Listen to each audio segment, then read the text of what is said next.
Semangat pagi sahabat Nusamba di seluruh tanah air. Kembali lagi di acara 5 menit bersama BPR Nusamba Ngunut. Kali ini saya akan berbincang dengan Bapak Supriyanto, Sarjana Ekonomi selaku Komisaris Utama BPR Nusamba Ngunut yang kita cintai bersama ini. Selamat pagi Pak Supriyanto. Pagi Pak Taufik, apa kabar? Luar biasa. Ya, sehat-sehat Pak Pri ya. Alhamdulillah. Ya Pak.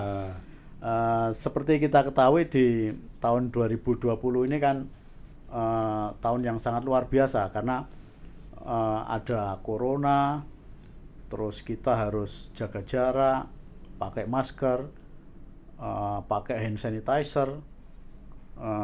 Padahal kita tahu namanya bisnis itu kan harus bertemu orang banyak. Lah ini kan malah kebalikannya, kita malah disuruh menghindari kerumunan orang banyak.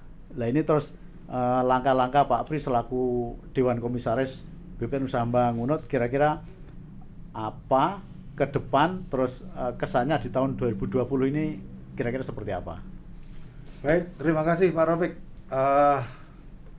Ada beberapa hal. Yang pertama berkait dengan kondisi masyarakat, khususnya berkait dengan COVID-19, yang mana yang sampai akhir tahun ini belum reda. Jadi artinya kita tetap harus melakukan protokol kesehatan. Yang minimal ada, yang tadi Pak Taufik dan Pak Kolik sampaikan, ada 3M lah. Nah itu harus tetap kita jalankan sebagaimana anjuran pemerintah. Artinya apa? Bisnis bank itu tidak bisa kerja selama ini ya, Nusamba atau di perbankan secara umum yang lingkupnya retail itu tidak bisa kerja dari rumah. Makanya harus kerja dan harus berhadapan dengan masyarakat, tetap jalan. Namun demikian, yang kita bisa lakukan adalah cuman mentaati protokol saja. Protokol kesehatan harus kita taati secara detail. Kemudian kesehatannya teman-teman dijaga, termasuk mungkin vitamin, makan yang bergizi, dan anjuran kemarin rapid juga jalan mungkin periodik berapa periode diatur aja, tapi yang penting kepastian kesehatan khususnya ya karyawan kita itu sehat. Nah, artinya kalau sehat itu bisa menjalankan aktivitas sehari-hari dengan normal. Nah, itu harapan yang pertama. Kemudian untuk sisi bisnis sendiri, ya apapun yang terjadi harus jalan perusahaan. Dan alhamdulillah Nusamba Ngunut 2020 bisa kita lalui. Ya meskipun agak banyak tantangan tapi bisa lalui dengan aman. Alhamdulillah kita itu juga tidak melakukan revisi anggaran dan lain sebagainya. Dan beberapa pos pencapaian juga bisa kita lewati, artinya bisa kita capai. Nah itu merupakan prestasi tersendiri buat kita, buat Nusamba Ngunut khususnya. Kemudian ke depan, untuk tahun 2021 itu saya pikir dengan outlook perekonomian nasional itu insya Allah bisa Pak. Cuman masih belum bisa normal seperti tahun-tahun sebelumnya. Jadi masih ada tantangan-tantangan khususnya yang berkait dengan kesehatan. Nah, jadi prioritasnya tetap dua, ekonomi jalan, kesehatan jalan. Nah, kemudian hal lain yang berkaitan dengan itu, meskipun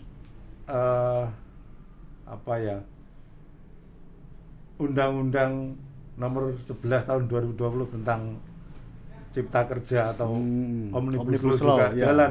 Itu pun juga belum bisa mengangkat, menurut saya ya, belum bisa mengangkat ekonomi secara keseluruhan dan jangka pendek. Paling nggak butuh 2-3 tahun untuk ke sana. Itu juga artinya apa? Mungkin perkiraannya, jadi outlooknya 2021 ekonomi juga bisa tumbuh tapi belum bisa secepat periode-periode sebelumnya. Jadi masih dibutuhkan kesabaran dan ketelatenan. Tapi yang utama memang nanti munculnya vaksin ini itu pun juga belum bisa menjamin. belum bisa menjamin 100%. Ya mudah-mudahan kita berharap 2021 itu 50% atau 60% masyarakat sudah divaksin, itu artinya sudah pergerakan masyarakat dan perekonomian bisa tumbuh, tidak seperti tahun 20. Karena 2020 perkiraannya kan bisa masih minus, tapi 2021 outlook-nya bisa tumbuh sekitar 5% lah. Itu harapannya. Jadi tetap tantangannya tetap itu. Jadi di samping ekonomi sendiri, pandemi masih perkiraannya masih belum bisa tuntas di 2021. Mungkin recovery 2022 lah. Meskipun di semester 2 kayaknya bisa recovery. Pak, itu Pak Rufik, gambarannya Pak Rufik. Bapak kan Dewan Komisaris yang otomatis membawai 3 ya. Yang saya tahu ini kan membawai Nusa Bangunut, Nusa Bawulingi, dan Syariah Malang. Terus bagaimana antisipasi Pak Pri selaku Dewan Komisaris untuk menjaga mengatur waktu, menjaga kesehatan. Nah, seperti kita tahu kan seperti Malang zona merah. Terus antisipasinya seperti apa, Pak Pri? Ya tetap kita taati peraturan protokol kesehatan. Yang berikutnya juga ini Pak Rufik, ya kita prioritaskan untuk olahraga meskipun tidak terlalu berat tapi bisa rutin, termasuk mungkin kalau saya kebetulan saya habis mulai pandemi saya cek ini ya, cek vitamin D kurang, jadi saya harus injeksi doping terus vitamin D ya? sampai hari ini hari ini lab mudah-mudahan bisa normal. Lah itu salah satu upaya kita untuk menjaga imun, Pak. Jadi pengaruhnya seperti apa kita belum tahu, tapi kita berusaha, kewajiban kita cuma berusaha. Hasilnya seperti apa walau alam. Pak Pri. Itu Pak Rufik. Terima kasih Pak Pri. Selama ini kalau saya tahu kan yang diawasi Pak Pri labanya sangat luar biasa ya. Artinya Nusa Bawulingi mungkin di grup peringkat 2 mungkin ya. Terus Nusa Bangunut di peringkat 5. Laba di peringkat 5 kan. Per November 5. Nah, ini kan tahun ini juga gitu. Tahun ini Ngunut memasuki aset di atas 100 sesuai dengan cita-citanya. Nah, terus Syariah Malang juga gitu. Kalau Syariah Malang kan labanya nomor 1 kayaknya ya. Nomor satu di grup ya. Nomor 1 di Syariah. Terus harapannya ke depan kira-kira seperti apa? Tolong disampaikan ya. Iya. Jadi memperhatikan outlook yang itu tadi Pak Rufik, yang kita sampaikan depan itu memang kita harus intinya tetap yang pertama tetap jaga internal kita dulu lah. Minimal yang saya sampaikan, kesehatan prioritas. Setelah itu baru pengembangan sektor-sektor mana yang punya potensi ya untuk dikembangkan. Jadi misalnya yang 2020 karena pandemi transportasi belum jalan lah. 2021 harapannya bisa ya dikit-dikit lah, mungkin 50% dulu baru bisa jalan. Nah kemudian untuk 3 BPR ini saya harapkan tetap bisa jalan. Artinya strategi-strategi yang 2020 kita anggap berhasil, kita teruskan, kita kembangkan, kita sesuaikan. Itu harapan cuman itu. Karena kalau merubah sama sekali juga berat, situasinya kayak gini. Kesiapan SDM kita, masyarakatnya juga kayaknya belum bisa. Jadi program udah bagus, kita lakukan, kita sempurnakan. Nah, tinggal penyempurnaan di samping tambahan-tambahan produk. Mungkin maksudnya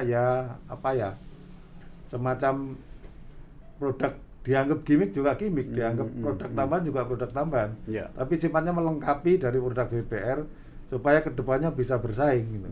Karena kalau kita amati kadang di kita itu untuk pembayaran aja belum bisa menyamai yang Pak Rufik sering sampaikan. Dengan Indomaret kita kadang-kadang masih kalah.